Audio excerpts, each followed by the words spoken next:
buenos días, un saludo de Rode Guzmán. Sean muy bienvenidos a su canal. Y sin más preámbulos entremos en materia. Aparentemente el mundo entero ya ha olvidado la crisis del 2019, que marcó un precedente en este mundo, asimismo un antes y un después. Pero la gran pregunta es: ¿y qué después? ¿Será que somos o muy ingenuos, o simplemente nos da lo mismo, lo que suceda con nosotros y nuestros hijos? ¿Será que eso ya no importa? Y si verdaderamente te importa, presta mucha atención, porque aunque no lo creas, hay una agenda para ti. Sí, para ti, que escuchas, hay un plan, en las sombras. Un plan tan infalible que lleva más de 1000 años planificándose y preparándose, esperando el momento justo y que ceden las condiciones tecnológicas para echarlo a andar. Y ese momento ha llegado ya. Y para una introducción al capítulo anterior, el capítulo 1, aquí les va. De buena gana o no, preparados o no, todos estamos involucrados en una triple competencia global, intensa, sin reglas que la limiten.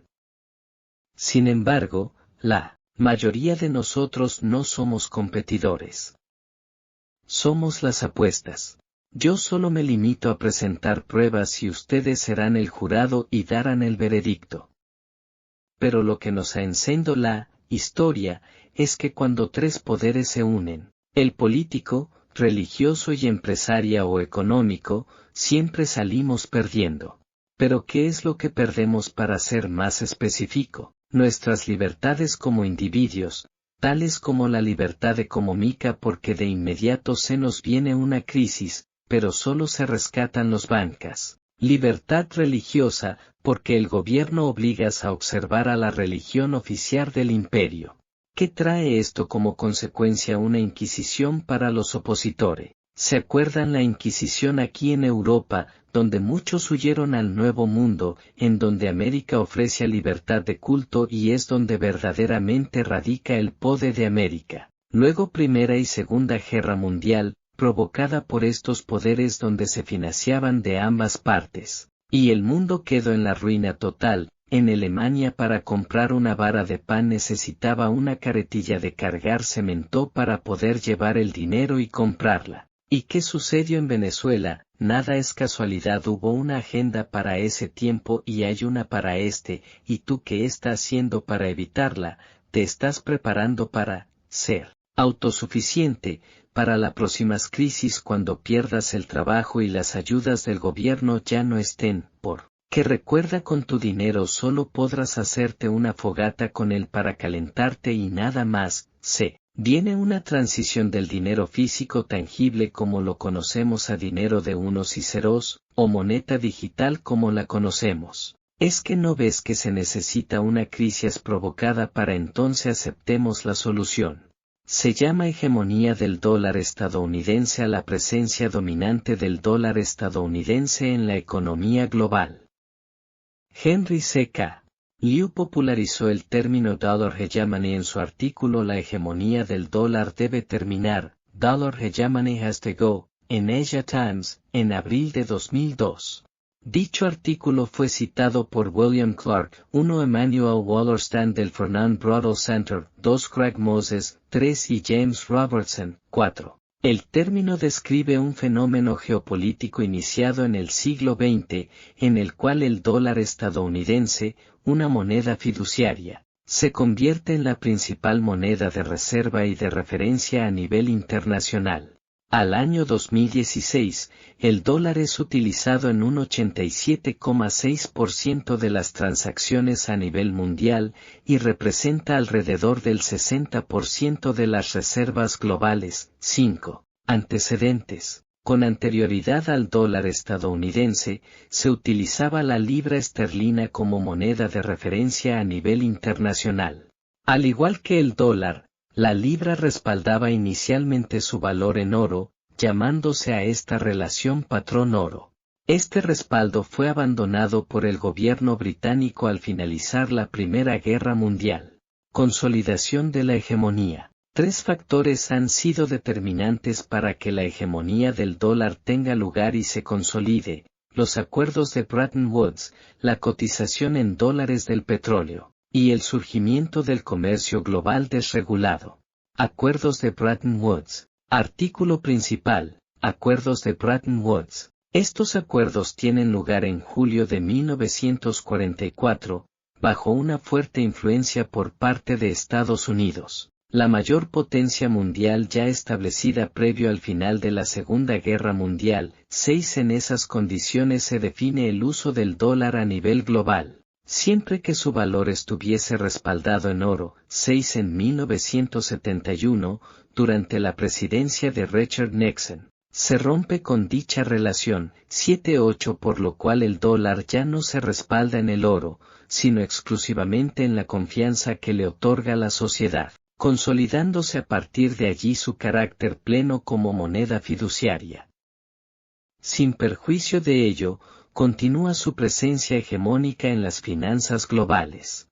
Cotización en dólares del precio del petróleo. Ocurre a partir de la crisis del petróleo de 1973.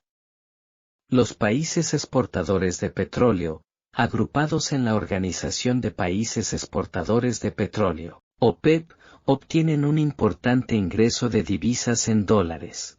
Este dinero sería destinado parcialmente al desarrollo de sus economías, pero también encontraría como destino el endeudamiento de varios países latinoamericanos que se encontraban bajo regímenes dictatoriales, originando la crisis de la deuda latinoamericana de comienzos de la década de 1980. El grueso de estas deudas estaban también nominadas en dólares. A grandes rasgos, y admitiendo algunas excepciones, esa había sido la actitud de Roma hasta que las principales potencias seculares del mundo le habían impuesto al papado 200 años de inactividad. A grandes rasgos, esa también había sido la actitud polaca, hasta que esas mismas potencias les habían impuesto a los polacos, como nación, unos 200 años de inexistencia oficial. La primera señal distintiva de la carrera de Juan Pablo como pontífice fue que arrojara la camisa de fuerza de la inactividad papal en los principales asuntos mundiales.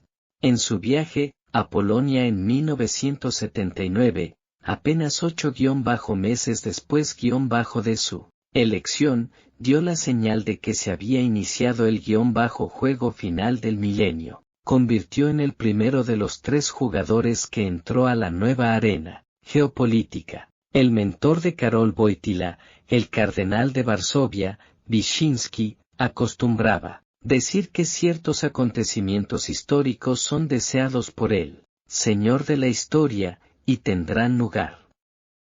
A otros muchos acontecimientos, en su mayoría menos importantes, el mismo Señor está bien dispuesto.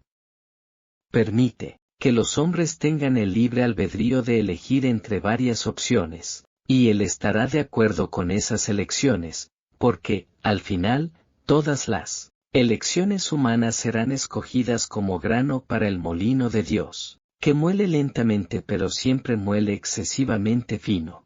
Desde ese punto de vista fuera de moda, no era de maravillarse que repentinamente, y sin ninguno de esos laboriosos cabildeos mundiales que normalmente rodean tales cuestiones, Karol Wojtyła estuviese colocado a la cabeza de la única institución religiosa existente y plenamente operante en el mundo, la Organización Universal de su Iglesia Católica Romana.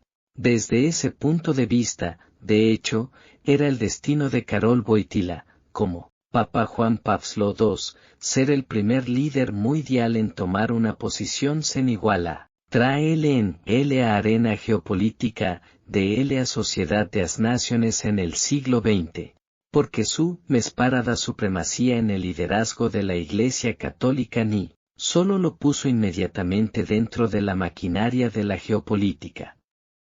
La inclinación de su mente, o como miembro de la jerarquía católica en la Polonia estalinista, todo le proporcionaba las armas más nobles pro boas con los sistemas sociopolíticos más abyectos que el mundo hubiera imaginado.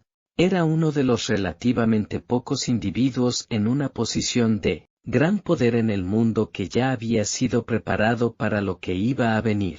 Aunque en cierto sentido su nueva vida como pontífice romano era muy pública, otra dimensión de esa vida le daba a Juan Pablo una cierta e invaluable inmunidad a los ojos desconfiados y curiosos.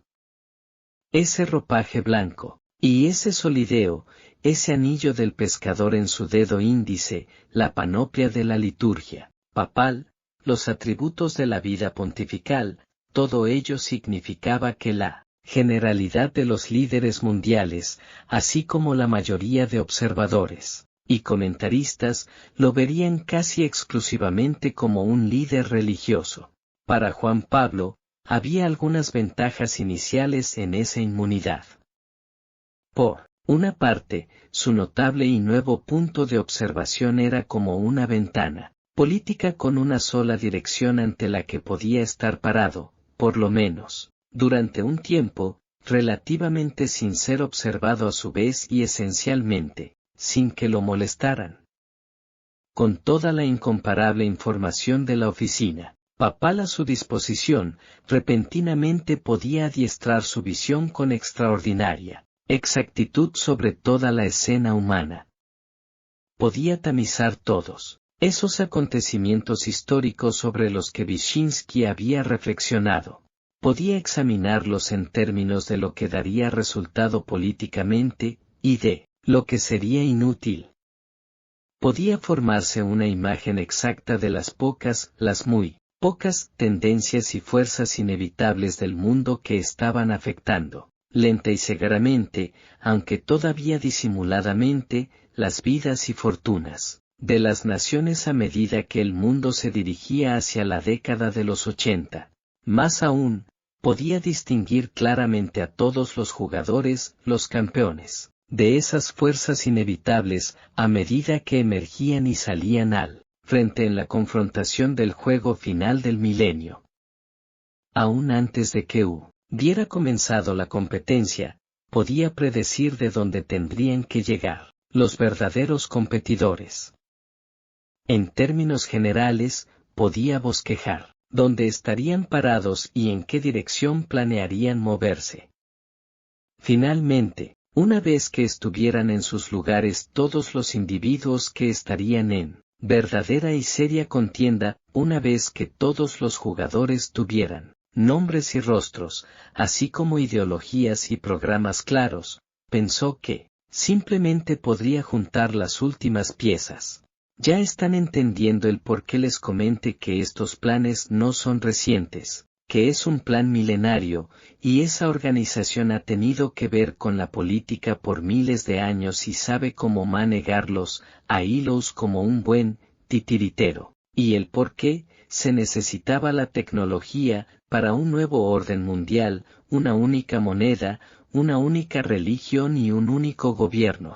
22 de agosto del 2023, quizás hoy parece, ciencia ficción o sabotaje a una religión, presta atención a estas palabras, más sabe el diablo por viejo que por diablo. Me despido esperando haber cumplido con mi misión, y rogándole a Dios que este video no sean censurado porque este poder poseerá todos los medios de comunicación.